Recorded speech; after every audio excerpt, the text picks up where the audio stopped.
Hi, this is Jonathan, and today I will walk you through the BugProve platform.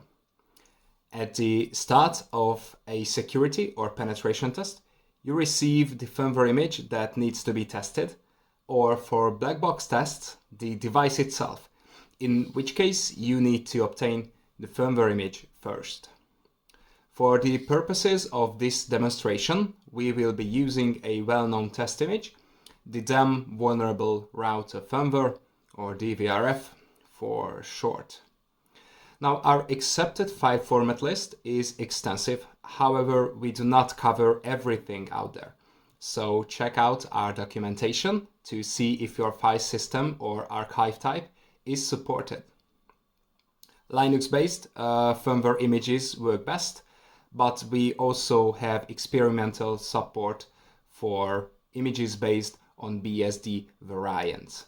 Also note that your firmware image is encrypted, you will have to decrypt it first before uploading it to the platform. So this is exactly what you will see once you create an account, and the first step is to upload the image. Before you can start the engine, there are a few settings you can adjust, and you can change the firmware's name, add personalized tags, and group by products or projects. In a nutshell, associating a scan with a product lets you track the security posture of the product or product lines across firmware releases, while projects are more like folders for your scans. Now, we won't cover these in more detail here, but you can check out our documentation for more information. After a few minutes, the first stage of the analysis is complete and you can start combing through the results. Let's click on this scan and it takes you to the overview page. Here you are presented with various statistics regarding the overall security of the firmware image. You can see a total count of vulnerabilities and the distribution of their severities, as well as more technical metrics such as how often unsafe functions are used or how well the binaries in the image have been hardened. The actual results of the scan are organized into sections. Let's dive a bit deeper and see what's inside, starting with the weak binaries page. Our scan gathers information on all binaries, including shared libraries, found in the firmware image. By default, the list excludes binaries that are part of the operating system, letting you focus on the middleware and application layers.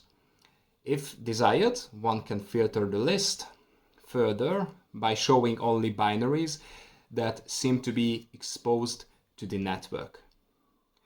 Now, using various heuristics, an algorithm ranks the binaries by the likelihood of finding 0 days. This is based on the number of unsafe function calls, their hardening status, size, and various other factors. You can see all of these here. So calls to unsafe functions such as sprintf and system calls are indicators of poor application security, and the more of them are found in one binary, the more likely it is that mistakes were made that could lead to an exploitable vulnerability. The likelihood of exploitation is also affected by compile time hardening measures such as stack canaries, and these are also detected and listed for each binary. Now, this list is merely to help you pick your targets on which you can start up the dynamic analysis engine PRIS. By default, PRIS scans are started for the top 5 binaries by vulnerability score after the initial firmware analysis. But this can be customized, and you can also start individual scans later on for any of the binaries manually. So what are these so-called PRIS scans? It's easier I show you, so let's look at the results and see how you can find 0 days faster than ever. Now, in this binary, our engine has found a potential command injection vulnerability. Some binaries will have more than one potential zero-day vulnerability. And of course, at times there will be no results at all. Those that were found are listed here on the left. For each potential vulnerability found, PRIS will extract the relevant function and show you both the compiled code and disassembly, highlighting the likely site of the vulnerability to help you investigate further. Sometimes this information is enough to confirm that the vulnerability exists. Other times one might need to analyze the binary further using tools such as Ghidra or IDPro. While someone with several years worth of security experience can easily identify whether a piece of the compiled code is vulnerable, and if so, how one can fix it, we aim to make our platform accessible to developers and less experienced security researchers alike. With just one click here on the Explain button, you get a detailed explanation of why we think the code is vulnerable and how it might be fixed, all thanks to our AI-driven remediation feature. Now, obviously, like all AI-powered products, it sometimes misses the mark, but more often than not, it will give you a quick, actionable information on how to fix the vulnerability. Now, I have been careful to refer to these as potential vulnerabilities, and the final decision on whether you consider the binary to be vulnerable or not is yours. Simply mark the finding as accepted if you have determined that it is indeed vulnerable, or rejected if you believe it to be a false positive. So this is PRIS, a way to automate the discovery of zero-day vulnerabilities.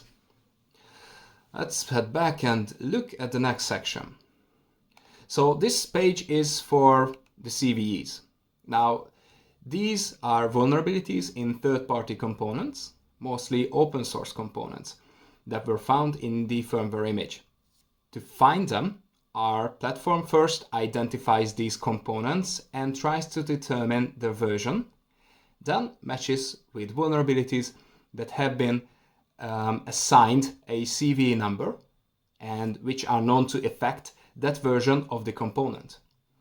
Since many firmware images are stuck on older kernel versions, and these can have hundreds, if not thousands, of vulnerabilities, we show application vulnerabilities and kernel vulnerabilities separately. To get more information, simply click on it, and all the publicly available details as found in the National Vulnerability Database maintained by the US government will be shown alongside affected files, reference links, and other metadata. Just like with the zero-day findings, if you click on the Explain button, our AI-driven remediation feature will attempt to explain the nature of the vulnerability. Okay, so far we have mostly dealt with binaries, but a firmware image has more than just executables lying around, and we have built some tools to aid further analysis. Let's check out the cryptography section first. So during an analysis, cryptographic artifacts such as certificates, as well as public and private keys, are extracted from the firmware image. Artifacts from binaries and from other sections of the firmware included, and the system analyzes these to detect obsolete algorithms, weak keys, and to warn about hard-coded private keys.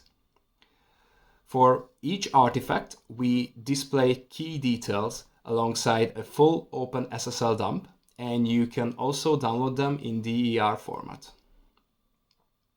To complete our walkthrough of the analysis results, let's move to the File Explorer. Now, this is another tool to help you with reverse engineering. So this File Explorer can be used to understand the basic layout of the firmware and to identify issues with permissions and ownership. One of the first things we do with a firmware image before analysis is to extract it. During extraction, the platform reconstructs the original root file system by detecting mount points. This way, you can get as close as possible to the original layout of the firmware image. At the root directory of the File Explorer, you can see the list of recognized file systems and you can browse their contents. We try to preserve and show all metadata whenever possible, and you can download each file individually here, as well as all extracted data in a large tarball. So at this point, you should have everything you need to start a deeper analysis of the firmware image. Pick your targets on the weak binaries page and initiate the zero-day engine. Understand the layout of the firmware using the File Explorer and look for exploitable vulnerabilities in third-party dependencies. It is up to you how to proceed. And before we wrap it up, you might have noticed that we haven't yet visited the last section, the reports page. So after you have looked through all the findings, have accepted or rejected them based on your own research, you have the option to generate a PDF report from all the vulnerabilities that have been accepted. But that is not the only way to share your findings with others. The results of the scan with all its sections are basically one big interactive report, and you can share it with your teammates or with a wider audience by clicking on the share button. Now this will create a link that takes whoever opens it to the results of the scan. Deep linking is allowed, so if you click on the copy link button, it will copy a link that takes openers to that exact page. When the report is opened through a link, downloading files obviously disabled, and it only shows a read-only view of the current state of the report and all its findings. Now, we have a free plan available for individuals and security researchers, so you can get started by just logging in with your Google account and uploading your first firmware image. Follow us on LinkedIn for the weekly updates and report your findings in a responsible manner. This is BugProve. Happy hunting.